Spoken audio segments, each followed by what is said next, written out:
Everyone, I'm Ravi Agrawal. I'm the editor-in-chief of Foreign Policy magazine. I also host FP Live, where we're going to run this interview in video and also on our podcast, FP Live. So I welcome all of our viewers and listeners around the world as well, but a special welcome to those of you in the room who made it here. I have the pleasure today of sitting and chatting with Kyriakos Mitsotakis, the Prime Minister of Greece. Welcome. Thanks for having me. Great to have you here. So first of all, I just want to say congratulations because you won a resounding re-election last year, and you did so at a time of great difficulty for a lot of incumbent leaders around the world. And The Economist magazine went as far as ranking Greece as sort of the country of the year for the way in which you've helped turn it around from the sick man of Europe to a country that's growing faster than other countries in the Eurozone. I want to talk about that and maybe extract some lessons, but I want to do that in a minute. And I thought I'd begin with the Middle East first. Greece has a huge shipping industry. We have a crisis in the Red Sea right now. I believe a Greek ship was attacked by Houthi rebels, but this is a much bigger crisis than that. How worried are you about escalation? We are all quite worried about the possibility of a regional escalation. And of course, what is happening now in the Red Sea is particularly concerning, not just for the Greek shipping industry, but also for international trade in general, at a time when we're trying to bring inflation down. Any disruption in supply lines, of course, can only make this effort, this global effort by central banks, that much more complicated. We have, as Greece, I think, taken a very measured position when it comes to the Middle Eastern crisis. We obviously initially very, very clearly supported Israel's right to self-defense, insist on the release of hostages, but at the same time also made a very, very clear distinction between Hamas as a terrorist organization and the Palestinian people. And as much as we defend rights, Israel's rights to defend itself, we are increasingly concerned with the plight of innocent people in the Gaza Strip, and that is why, as a country which is relatively close to the conflict area, we try to do our best to make sure that humanitarian aid gets to Gaza as effectively as possible, which, as you know, is still a very, very difficult challenge. And at the same time, I think we are considered by all involved parties as honest brokers. We talk to everyone. And as soon as this conflict comes to an end, I think the time will be ripe for a serious discussion about the political solution to this problem, which has been around for many, many decades. You know, you said recently that you recognize that Israel has the right to defend itself, but how it does so actually matters. As a friend and ally of Israel, and you went there right after the attacks, as an honest broker, do you think that Israel's response has been disproportionate? Everyone should be concerned with the fact that we have more than 10,000 children who died as a result of this conflict. And I don't think that it is in Israel's strategic interest to create a new generation of orphans or of fathers and mothers who lost their children. So the nature of the response, yes, is important. And I think that I'm not saying something which is that sort of dissimilar to what the United States has been saying.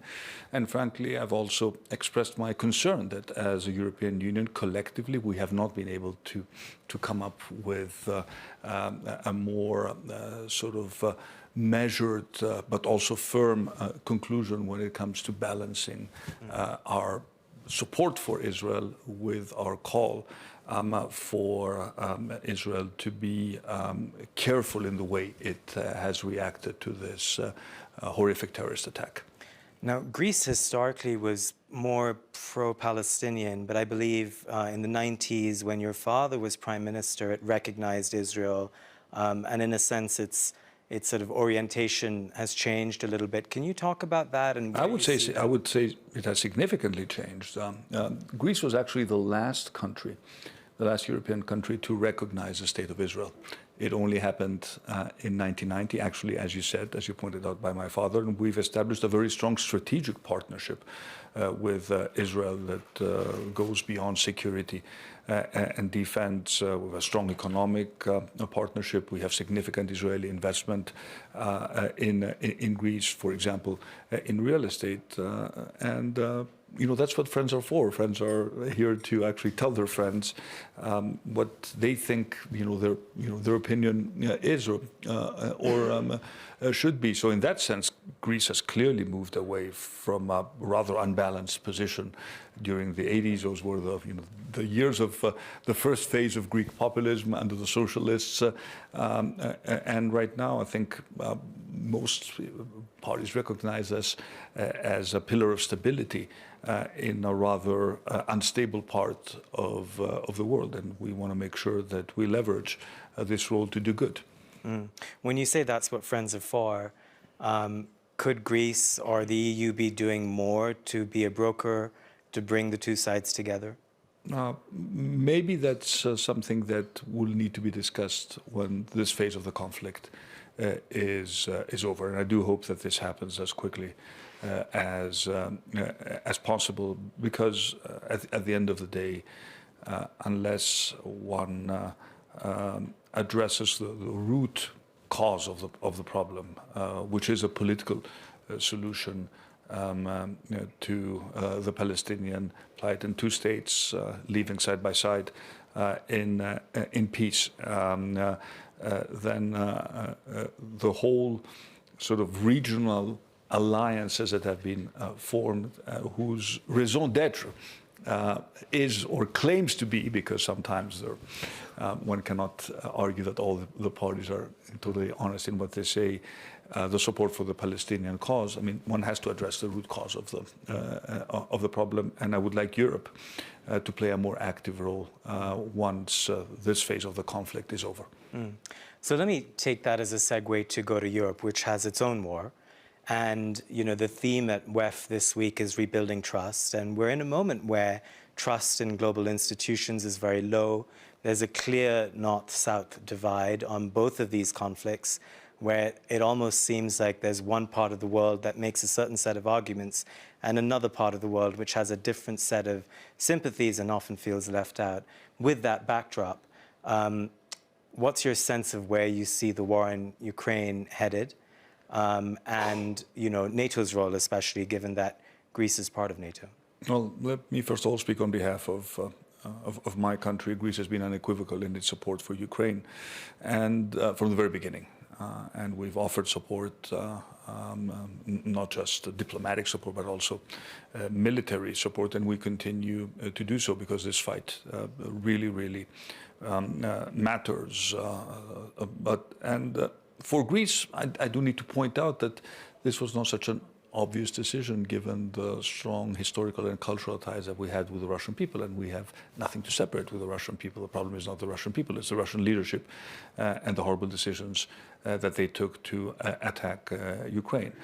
And I would argue that there's an additional reason for Greece to support Ukraine, and this has to do with the fact that what happens in Ukraine will reverberate beyond Ukraine. And we live in a neighborhood where, in the past, and I make a distinction between previous behavior and current behavior, we've also been the subject of aggressive sort of behavior by our large eastern neighbor. And if anyone who thinks that the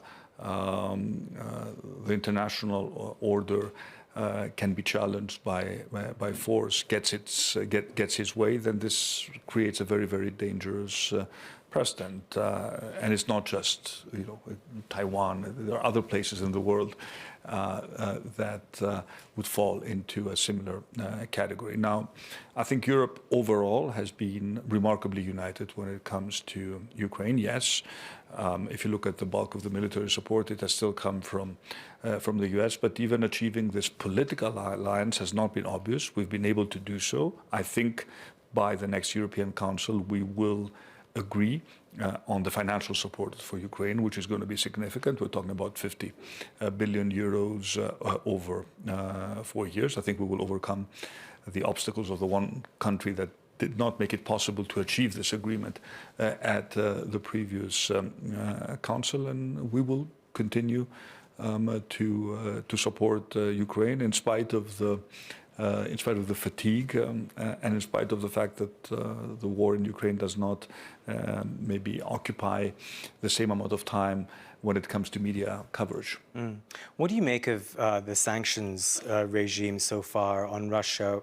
Because Russia seems to have been able to, on the one hand, it has been hurt by sanctions, but on the other hand, it's sort of morphed into a wartime economy.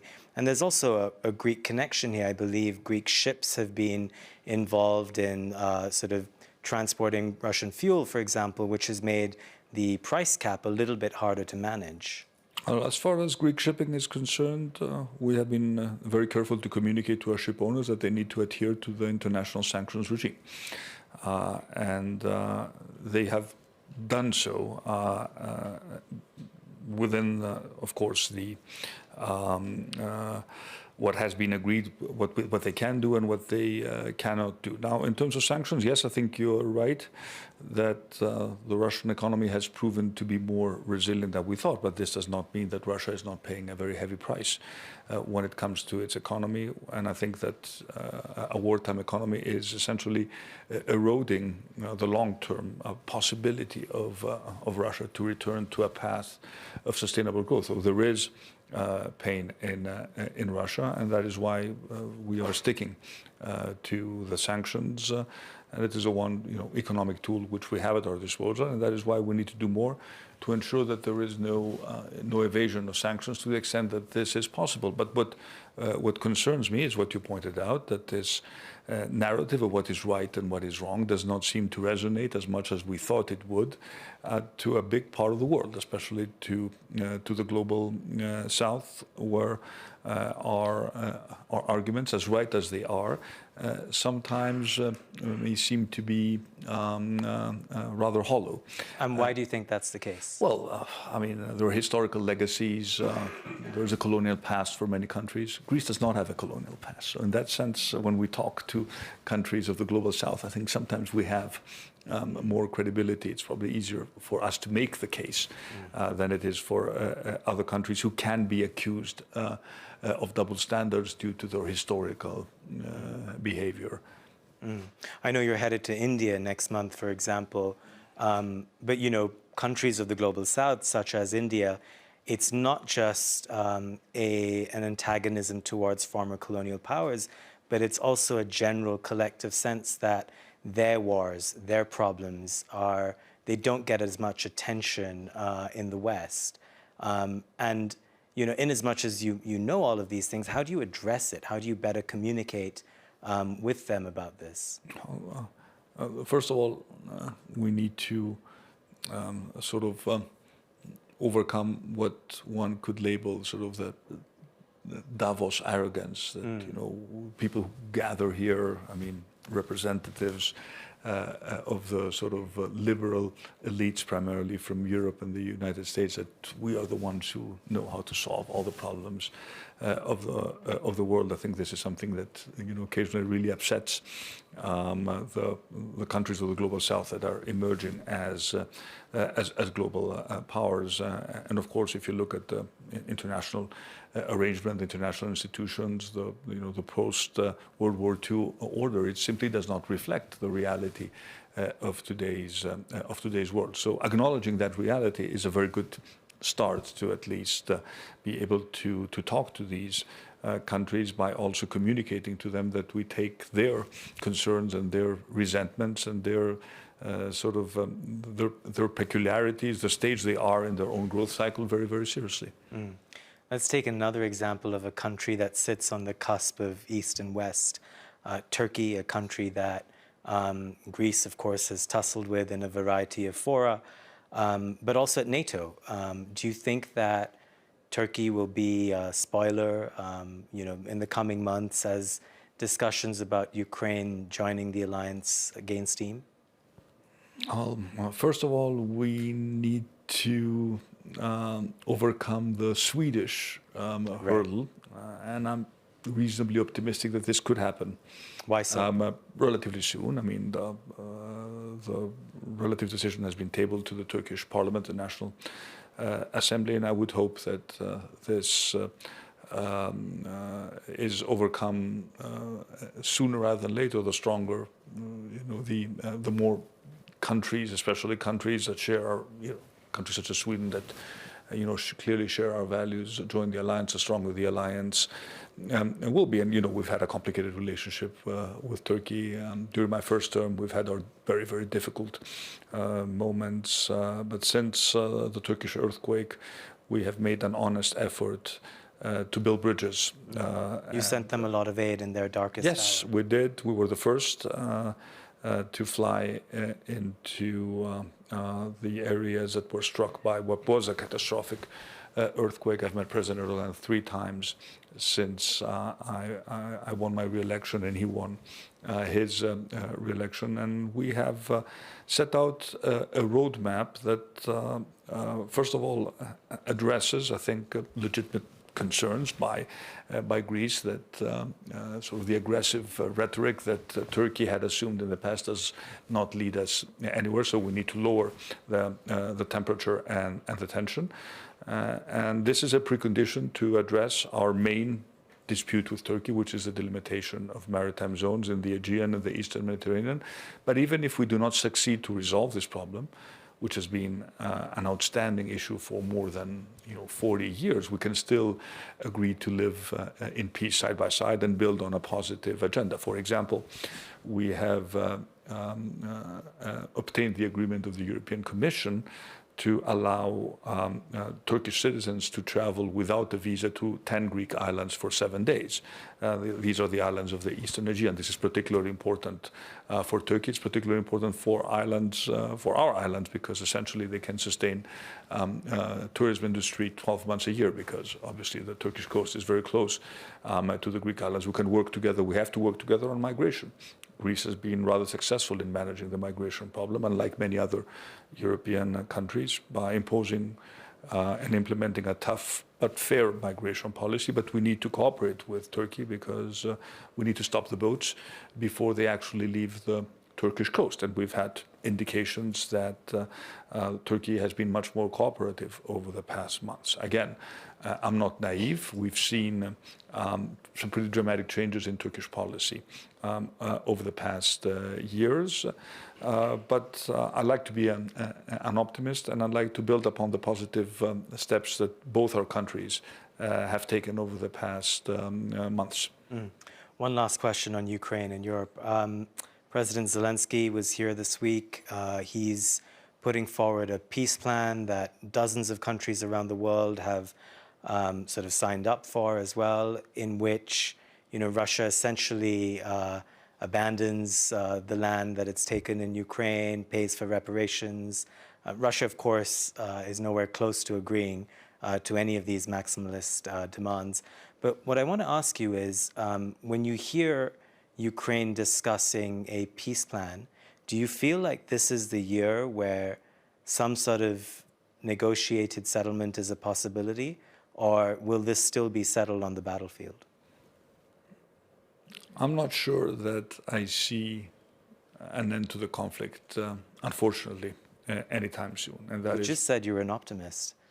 Well, I'm an optimist when it comes to my general perspective. But in this particular case, I think we still have some time to go before a serious negotiated settlement can be discussed. And that is why it is so important in the short term to continue to provide support to Ukraine, both military support but also financial support, because at the end of the day, we've said from the beginning that if a peace is to be reached, it has to be reached on Ukraine's terms, or at least with Ukraine in a strong position to negotiate the peace that it considers appropriate.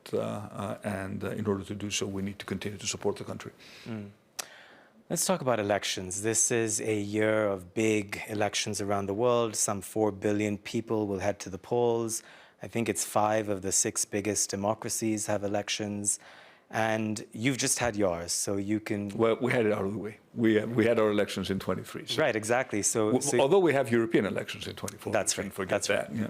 But you can watch this year with a bit more calm, as everyone else is anxious about their elections. But what is your sense of the global mood for nationalism and populism? And you're a center-right leader who seems to have bucked the trend globally in that you were able to come back to power. Incumbents don't often come back to power unless you're thinking about India or Bangladesh. What is your sense of the message that sends to the world? First of all, I remember sitting at a similar panel last year. Everyone at the time was very bullish about the Greek economy. There was, of course, the outstanding issue of the Greek elections, and I was making the case at the time that we have a reasonable chance of winning again, and we did so, which means that as far as Greece is concerned, we now have 4 years ahead of us. We have an absolute majority in parliament, a very strong mandate to implement ambitious reforms, to continue and maintain sort of high growth rates and really change the fabric of the country and make it a true European country. We spend a lot of time historically trying to become part of Europe. Then we spend a decade trying to remain in Europe. And now is a real time to become Europe. And by becoming Europe, I mean true convergence with Europe on all the important metrics that we look at. So Greece right now, unlike many other countries, is in a good position in the sense that there is no significant political or geopolitical risk for the foreseeable future. But I think you're right to point out that the Greek story holds some interesting, maybe one can draw some interesting conclusions from what happened in Greece. Why did we win again? We managed to increase our share of the vote, and as you pointed out, in difficult times, this is not obvious for incumbent governments. We essentially delivered on our commitments. This is all about trust. This Davos is about trust. What is trust really? At the core, trust is maintaining the contract that you sign with citizens when they, elect you to power. They elect you to power because you tell them that you will do specific things, and if you deliver on what you told them you would do, then chances are that they will reward you. So over 4 years, we both delivered on our commitments, and of course, we managed rather successfully multiple crises. But at the same time, one needs to be very careful in this environment where everyone is pointing the finger at populists, not to alienate the people who actually vote for them, because some of these grievances are actually very real. People feel that they're left behind by globalization, the fact that wages have not really increased, inflation is really hitting lower income households. So these are real grievances. What you need to explain to people is that there are no obvious solutions, and that what is presented as an easy solution usually is a solution that cannot be put into practice. So when it comes to our story, we delivered on our commitments. We focused on the economy. At the end of the day, it is the economy that determines I think the outcome of elections. And Greece in 2023, in spite of all the difficulties, found itself in a much better place than it was in 2019. Whether you look at growth rates, whether you look at unemployment, job creation, investment. I remember the first time I came to Davos in 2020 as Prime Minister, I had a really tough time making the case why foreign investors should invest in Greece. Some were bold enough to do so, and I think they were very happy with their choice. Now the case is much easier because we have delivered results. And at the end of the day, I think people are basically rational. They look at what is good for them and for their family. And in that sense, they rewarded us with a second mandate. It sounds very easy when you put it like that.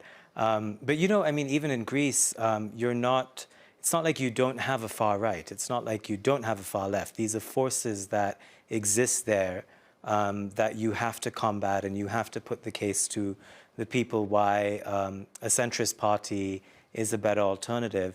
What lessons are there for other countries in Europe and even around the world? Because this is a year, again, that people are very worried about the rise of either the far right or the far left.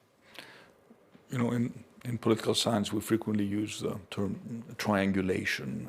And I think what we have achieved in Greece is sort of a new form of triangulation by which we are rather liberal when it comes to the economy. So we did cut taxes.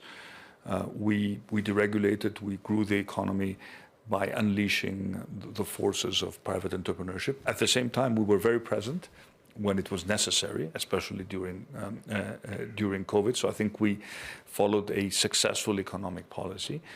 I think we were responsible patriots in the sense that we protected our borders when Turkey tried to instrumentalize migration back in March 2020. And we also were rather effective in managing migration. So to those citizens who have sort of greater interest in these themes, we tick those boxes, while at the same time we were also rather liberal and progressive when it came to our social policies, really focusing on issues of income inequality, supporting people rigorously through means-tested policies, so really focused on those who were in greater need, and also bringing forward policies which are not always associated with center-right parties. For example, now we are discussing in Greece marriage equality. You wouldn't necessarily expect a center-right party to be championing this reform. So I think this form of triangulation, focusing on economic growth, be responsible patriots, while at the same time be progressive when it comes to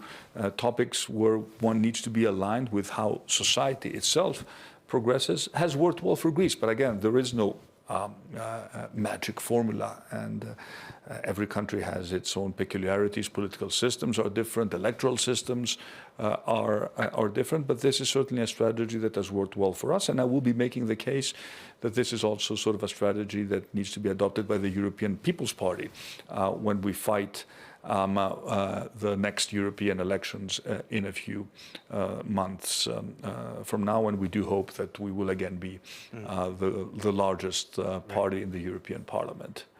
Let me add one more angle to the triangle, and that is AI, which has come up in discussions all week in a variety of forms. When it comes to elections, obviously there are immense fears about deep fakes and mis and disinformation, election interference, cybercrimes. Obviously, Greece has just gone through an election, so this isn't an immediate concern for you, but how are you thinking about what countries need to be doing and how they should work with companies to safeguard their people and their democracies? You touch upon a topic that is extremely relevant, and of course there are no magic solutions, but we need to form an alliance that will include tech companies and civil societies to, first of all, educate public opinion about the risk of what actually can happen through these deep fakes, and then find ways to identify them. And there were various tools that were also discussed in Davos on how actually to do that. But the threat is very, very real when it comes to election interference, and unfortunately, technology may be a step ahead of us. And I am concerned about this sort of discontinuity between the level of understanding of the tech leaders and those who are developing these complex algorithms and the policymakers who are responsible for regulating this technology, because these technological issues are so complex. I'm afraid that this gap is not narrowing, it is widening. So that's one of the good things of Davos, is that we sit at the same table and we share concerns, but essentially we need a new alliance between governments and the big tech companies to address this topic. And if I may add, this is not just necessarily about playing defense, which is protecting the integrity of our democratic process. It may also about playing offense. That is, how do we use AI to make participatory democracy more effective, and other ways to engage with people in terms of making the public discourse more relevant, and us taking more, the views of the public more into consideration by using artificial intelligence tools. This will also, build more trust in the technologies and help us, bridge this trust gap, which is still very much relevant. If you just look at the number of people who vote in the elections, this should be a reason of concern to all of us. I mean, we're currently in the Greek parliament presenting legislation. For the first time, we're actually able to do it because we overcame a supermajority barrier that will allow Greeks abroad to actually vote in the European elections and use absentee ballot, and actually extending the same possibility to also Greeks in the country. If you have, for example, a young kid, we have elections in June, who's working in one of our islands, he cannot or she cannot participate in the elections. They can't just leave for the weekend and go vote. I want to give them the possibility to mail in their ballot and vote in this way. So we need to also try to really understand what is it that makes people not participate in the electoral process, because if fewer people who participate, the less legitimacy at the end of the day we have to implement our policies for which we are elected. Speaking about elections and legitimacy, I think one person who isn't at Davos this week has loomed large in the news, and that's former President Donald Trump in America. How are you thinking, not just from a Greek perspective, but from a European perspective, how are you thinking about the possibility of his re-election and what that might do for a range of other things that Greece is involved in, whether it's Ukraine and NATO or the Middle East? I thought we had run out of time. I can't see the clock. Look, I've worked with both President Trump and President Biden, and at the end of the day, it would be, I think, rather inappropriate for any foreign leader to express their views on what is fundamentally, a democratic process, and we will, as Europe, have to work with whoever, the American people choose to elect as their next president. And I think sometimes, expressing sort of opinions or sort of presenting, doomsday scenarios or very optimistic scenarios, sometimes has the opposite effect. People don't like to be preached, and they don't like to be told what they should be doing. We may all have our preferences, but I think it's probably best to keep it to ourselves. You are more diplomatic than Jamie Dimon. Yeah.